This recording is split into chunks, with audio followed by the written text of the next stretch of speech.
maqaan isaanii Adam Ahmad Ammarroo Shankor jedhamam. Garuu maqaan isaanii Sheekh Adam Tuulaa jedhamuudhaan beekamam. Baha Oromiyaa aanaa Kombolchaa Araddaa Tuulaa ganda Usmaan iddoo jedhamutti bara 1907 akka lakkoofsa Itoophiyaa yookiin akka lakkoofsa Hijiraatti bara 1336tti dhalatan. Sheekh Adam Tuulaa daa'imummaadhaan waggaa 12tti barnoota diin Islaamaa barachuu eegale. Sheekhan akka Sheekh Muhammad Ibrahim, Sheekh Ali Yaruusi, Sheekh Muhammad Oborraa, Sheekh Said Kombolchaa, Sheekh Ibrahim Usmaan yookiin Sheekh Ibrahim Ceekaatii fi kan kana fakkaatan irratti kitaabota adda addaa fanni baay'ee akka fanni nahwii, maawanii, mantiqaa, fiqii, tafsiira quraanaa, sahiha lamaanii fi kan kana fakkaatan barate. Shayni keenya haala kanaan bonaa ganna keessa baddaa fi gammoojjii keessa osoo dadhabee hifadhe hin je'in sheekha tokkorraa gara sheekha biraatti osoo dabruu barnoota isaanii kan waggaa 12 irraa hanga waggaa 37tti jechuunis waggaa 25 isaanitti fudhate injifannoodhaan xumuran. Eega barnoota isaanii xumuran boodaas fedhii isaan diin Islaamaa barsiisuudhaaf qaban irraa kan ka'e baha Oromiyaa aanaa Dirree Xayyaaraa Araddaa Suqul ganda Addus iddoo jedhamtutti majlisa yookiin caayaa diin Islaamaa guddoo takka dhaabuudhaan barsiisuu eegalan. Sheekh Adam Tuulaa erga barsiisuu eegalan waggaa 67 caaleeti jiram. Sheekhan majlisa isaaniitti baratanii isaan irraa eebbifamanii majlisa dhaabanii akkuma sheekha keenyaatti barsiisuu irratti argaman qoftiin gara sheekottan 40 olii akka ga'an odeeffannoon jiru ni mul'isa. Sheekh Adam Tuulaa ulamaa'ii biyyi teenya qabdu guddichaa fi hangafa jechuun ni danda'ama. Barsiisaa ulamaa'otaa, leenjisaa ustaazotaa, abbaa ilmaaniiti. Barnoota Islaamaa ijoollummaadhaan barachuu jalqabe. Barnoonni Islaamaa itti mi'aawee dargaggummaa isaa beela, oowwa, qabbana osoo hin jenne barnootuma irratti dabarse. Ulamaa'ii akka aduutti dukkana wallaalaa ibsaa turan hundarra deemee barnoota isaan qaban irraa fudhatee jira. Sheekotii isaa gurguddoo fi bebbeekamoo keessaa Sheekh Abdullaahi Tuquu Al-Oromii kan jedhamu nama tokko. Sheekh Abdullaahi Tuquu addeessa aqiidaatii fi sunnaa mujaahida Harargee, Arsii fi Baalee tawhiidaan ibsee ture. Abdullaahi Tuquu bahara beekumsa Islaamaa, abbaa hadiisaatii fi tawhiidaa kan miilaan ilmii barbaada biyyaa bahe. Doonii yaabbatee garaa baharaa gubbaa guyyaa 15 nyaataa fi dhugaatii malee taa'ee Makka gahuu danda'e. Biyyaa fi biyyaa alatti baratee ulamaa'ii hanga ammaa tawhiidaan biyya teenya ibsaa jiran barsiisee biraa akhiraa gale. Rabbi rahmataa godhuuf. Sheekh Adam Tuulaa sheekotii akkanaa tanarraa barate. Sheekh Ahmad Basiiraa inni haafiza hadiisa Rasuulaa sallallahu alaihi wasallam kan hijaan hin agarre ture. Sheekh Ahmad Basiiraa barnoota barachuudhaaf Harargee ka'ee Jimmaa Abbaa Jifaar hoggaa dhaqoo saahiba isaatu harka qabee isaan deemaa ture. Waa'illi Sheekh Ahmad Basiiraa harka qabee karaa itti garsiisaa ture. Harargeerraa miilaan deemaa Jimmaa Abbaa Jifaar guyyaa hedduu booda hoggaa ga'an dhukkubsatee ciise. Maaliif dhukkubsatee beeyta? Sheekh Ahmad Basiiraa ijaan waan hin agarreef saahiba isaa yeroo hedduu duubaa itti guggufataa karaa dheeraa waliin deeman. Waa'illi isaa miilli isaa gama hirphaa gadiitiin dhiiguudhaa fi madaawuu jalqabe. Garuu hanga Jimmaa ga'anitti obsee deemaanii ture. Jimma hoggaa ga'an dhukkubsatee baatii oliif ciisee ture. Sheekni sheekotaa Sheekh Adam Tuulaa barsiisota akkanaa hedduurra deemee ilmii irraa barate. Hundi isaanii ijaazaa yookiin hayyama barsiisuutii fi fatwaa godhuudhaa kannanii fi isa gaggeessan. Sheekh Adam Tuulaa haala kanaan barsiisuudhaaf gattaa'e. Amata 60 oliif barsiisaa nama turedha. Sheekni sheekotaa Sheekh Adam Tuulaa Harargee bahaa aanaa Dirree Xayyaaraa Araddaa Suqul keessatti waan amata 30 oliif deemee barate barsiisuudhaaf majlisa barnootaa yookiin yuunivarsiitii Islaamaa tan majlisa Sheekh Adam Tuulaatiin beekamtu gadhaabe. Sheekharraa baratuudhaaf ilmi namaa Harargee, Jimma, Iluu Abbaa Booraa, Arsii, Baalee, Wallaggaa fi kafarraa lakkoofsaan hedduu ta'an dhufanii irraa baratu jalqaban irraa barachaatis turan. Sheekni salaata subiidhaa akkuma salaatee irraa baheen barnoota barsiisuu tokko ji'ee eegalama. Hanga salaata asrii barnoonni adda hin citu. Gareen kun jalaa baatu garee kaantu jala dhufama. Gareen kun jalaa baatu garee kaantu seenama. Nyaataa fi dhugaatii wanni jaamu jidduu tana hin jiru. Salaataa fi barsiisuu qofam. Hadiisa fiqii, tawhiida, tafsiira gosti barnootaa hedduutu baratamam. Barattoonni isaanii 1,500 irraa hanga gara 2,000 gahan amata guutuu ji'a ramadaanaa malee barnootaan dabarsan jechuudha. Sheekni sheekotaa Sheek Adam Tuulaa ulamaa'ii akka isaa hedduutu isarraa barate. Inni beekaa hadiisaati. Umrii nama tokko waan ta'u amata 60 ol barsiisummaadhaan itti fufanii nama barsiisaa turanidha. Sheekotii isa biratti baratan keessaa haafiza hadiisaatii fi barsiisaa ulamaa'ota Sheek Ahmad Watar, Sheek Usmaan, Sheek Aliyyi Fal'aana, Sheek Muhammad Zabuurii fi ulamaa'onni birootis baay'eedhaatu isarratti baratan.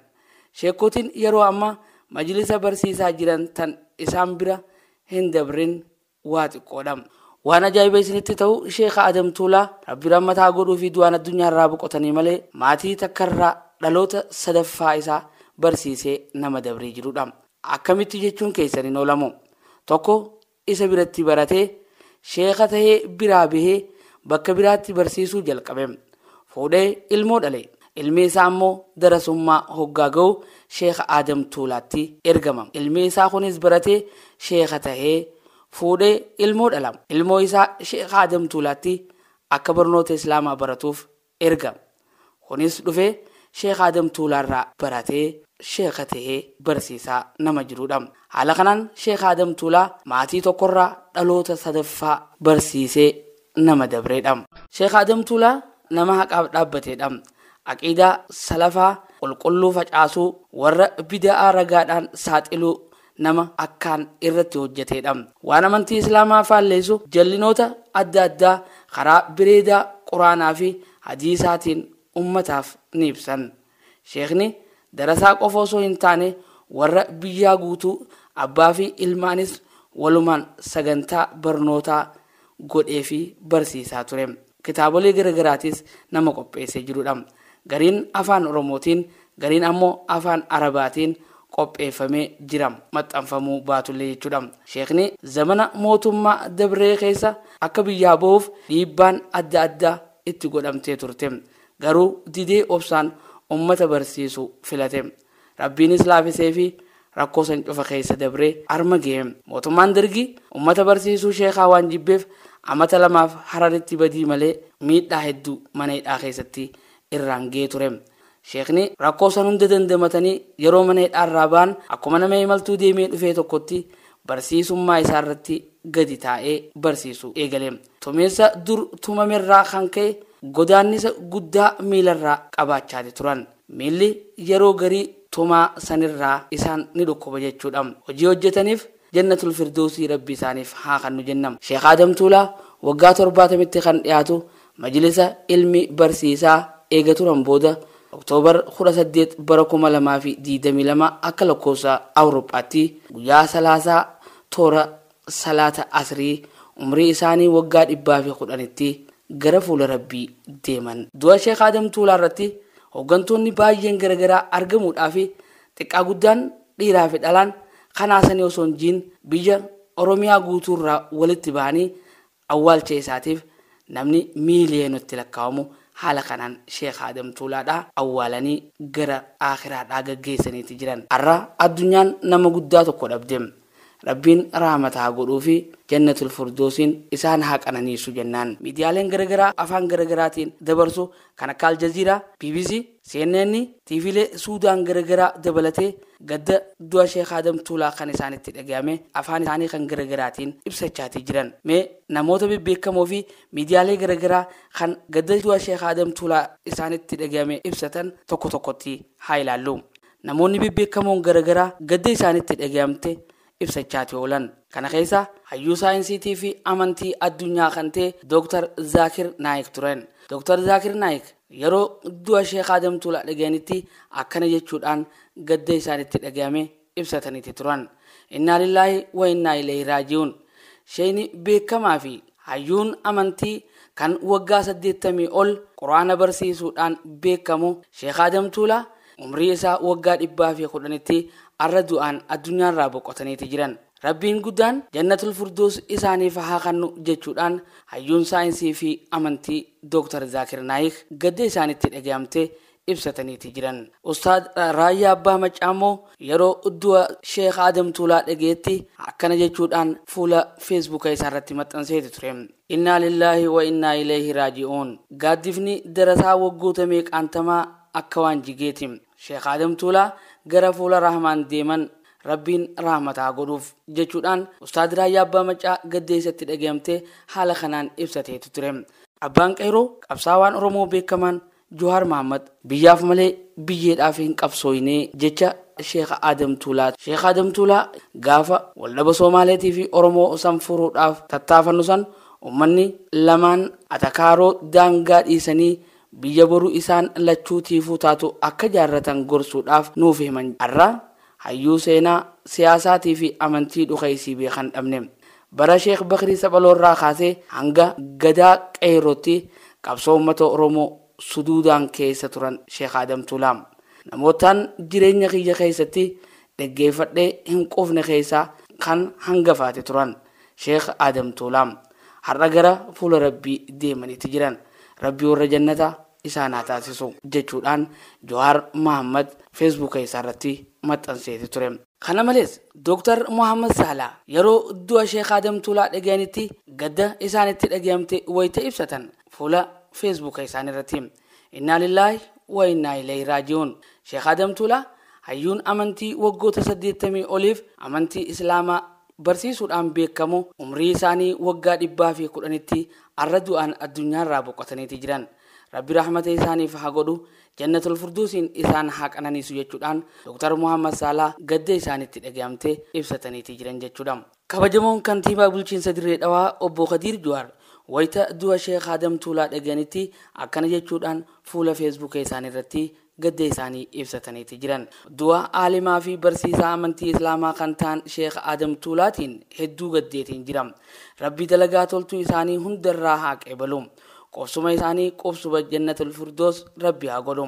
Maatii fi hawaasa muslimaa maraaf sabrii fi imaanaan hawwa jechuudhaan haala kanaan gadda du'a Sheekh Adam Tuulaa kan isaanitti dhaga'amte ibsataniiti jiran. Pirezidaantiin mootummaa naannoo Hararii kabajamoo obbo Ordiin Badirii akkana jechuudhaan gadda du'a Sheekh Adam Tuulaa kan isaanitti dhaga'ame haala kanaan ibsataniiti jiran. Aalimni guddichi Sheekh Adam Tuulaa du'aan boqochuu isaanii hedduu gaddeera. Sheekh Adam Tuulaa abbaa amantaa guddicha naannoo keenyatti nageenyi wal danda'uu fi waliin jiraachuun akka cimuuf shoora ol aanaa qabaachaa turanii fi fakkeenyummaa gaarii kan qaban turan. Rabbiin jannatul firdoosiin isaan haa simatu. Maatii fi firoota isaatiif jajjabinaan hawwa jechuudhaan kabajamoo obbo Ordiin Badirii fuula Facebook isaaniirratti maxxansaniiti jiran. Sheekh Adam Tuulaa nama waa'een isaa himamee dhumu miti. Rabbiin jannatul firdoos isaaniif haa kennu jecha sagantaan waa'ee Sheekh Adam Tuulaa irratti qopheeffanne kan hanga ammaatti isiniif dhiyeessaa turre kana fakkaata. Qopheessee dhiyeessan an Shariif Diineetiin ture. Assalaamu alaikum wa rahmatullahi wa barakaatuh.